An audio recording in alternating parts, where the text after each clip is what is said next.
Welcome to tonight's Saturday Night Special, episode 122, a special rebroadcast of episode 24. I'm Daryl Lyons, author of 18280. I challenge you to invest in yourself, invest in others, develop your influence, and impact the world by using your time, your talent, and your treasures to live out your calling. Having the right behavior with your money is key to doing that. And one way to be inspired to do that is to listen to this, the Inspired Stewardship podcast with my friend, Scott Mader. We're going to start eating. We're going to cut out sugar, even though the truth is that we've been trying to do that for 3 years. And instead, what we've discovered is that we just don't manage to complete that technique. We just don't manage to get it done. This year, we're going to get our finances in order. We're going to start doing a budget. Welcome and thank you for joining us on the Inspired Stewardship Podcast. If you truly desire to become the person who God wants you to be, then you must learn to use your time, your talent, and your treasures for your true calling.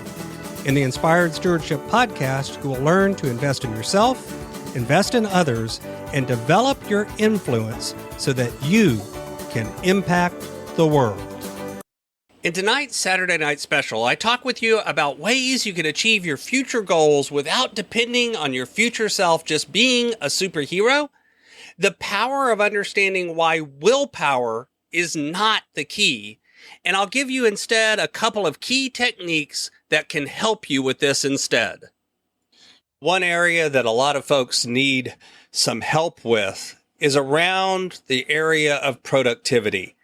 Getting not just more things done, but actually getting the right things done can be really tough.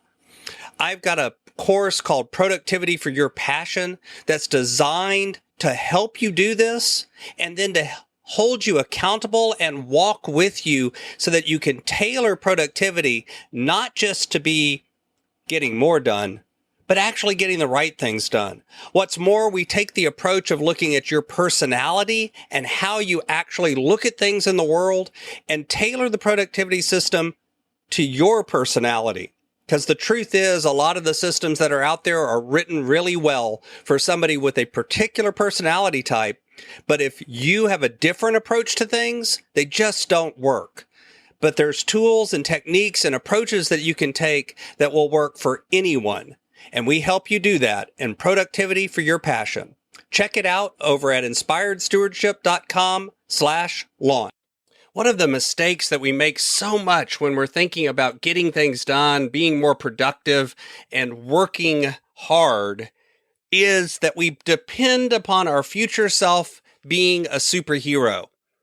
I don't know about you, but I've sat down sometimes and started making a to-do list for tomorrow or the next day or next week, and I put everything on it.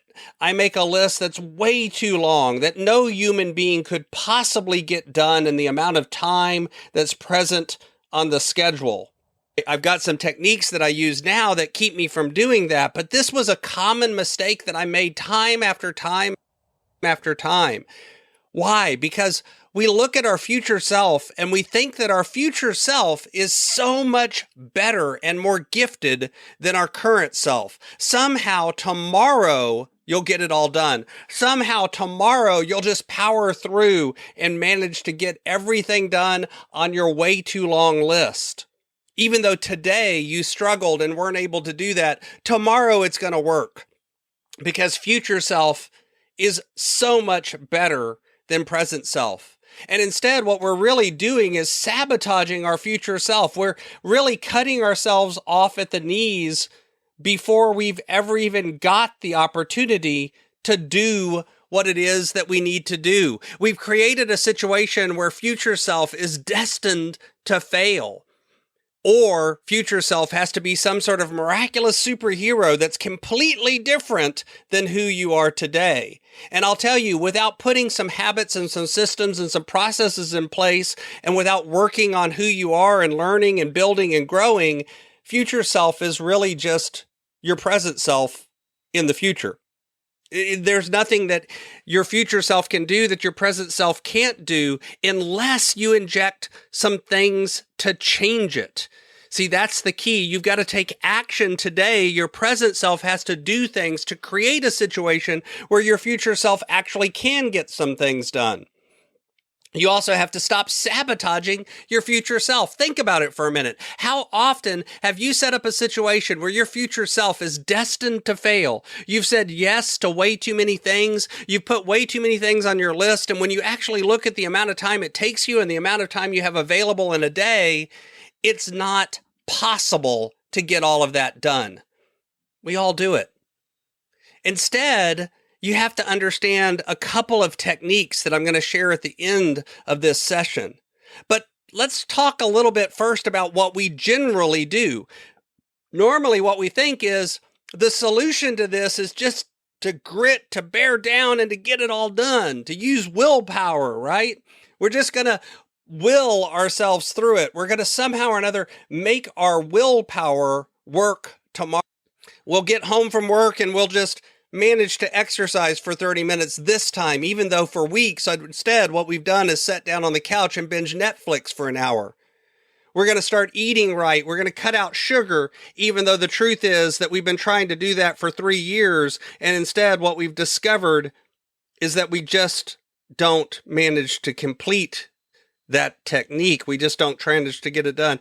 But this year, we're going to get our finances in order. We're going to start doing a budget, even though for the last 2 years, instead of getting it done, what we've done instead is actually never sit down and do it. We've wasted that time and that energy by doing something else, like, again, binging Netflix for an hour. But that's a common trap for a lot of us, and we think that willpower is going to keep us from falling into that trap. We'll just will ourselves to not do it. We'll grin and bear it. And as I talked about on Tuesday, the funny thing is that willpower, first off, is a finite resource. You run out of it. And so usually what happens is by the time you get home in the afternoon, you've used it all up. This is why you binge on ice cream at midnight and watch Netflix and do foolish things in the evening instead of actually doing the things that you planned to have and get done. Instead, it's recognizing too that willpower is not usually the key. Even if you manage to willpower your way through it for a little while, eventually you stumble and fall. And there's actually research that shows that willpowering your way through it actually hurts you in the long term. It makes you less successful. It makes you less able to get things done. It makes you more tired, more ill. It causes other issues and traps for you. So instead, I'm going to give you 2 key techniques to inject into your life that actually work long term and begin to build up your ability to get some of these other things done. And those are gratitude and accountability. The funny thing is, gratitude at first glance sounds like, wait, what does that have to do with getting my budget done? What does that have to do with getting my money in order? What does that have to do with eating right? What does that have to do with getting in shape?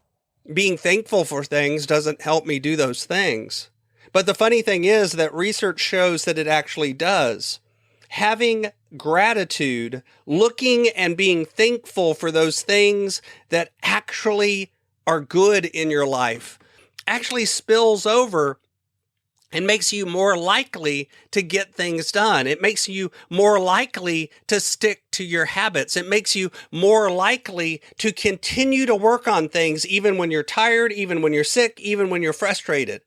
And the funny thing is here, when I say gratitude, one of the things that we tend to do is we tend to focus on the same 2 or 3 or 4 big things in our life that we're thankful for. But here I'm asking you, I'm challenging you to look deeper than that, to look broader than that, to look for the little things that also you are grateful for. This is why one of the things I do is I have people do a gratitude journal where they write down 3 things that they were thankful for today. And they do that for 30 days in a row. But here's the twist. You're not allowed to repeat it.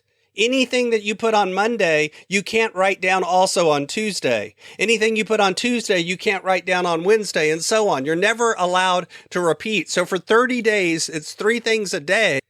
With everything being different, that means you find 90 things that you're grateful for in a month.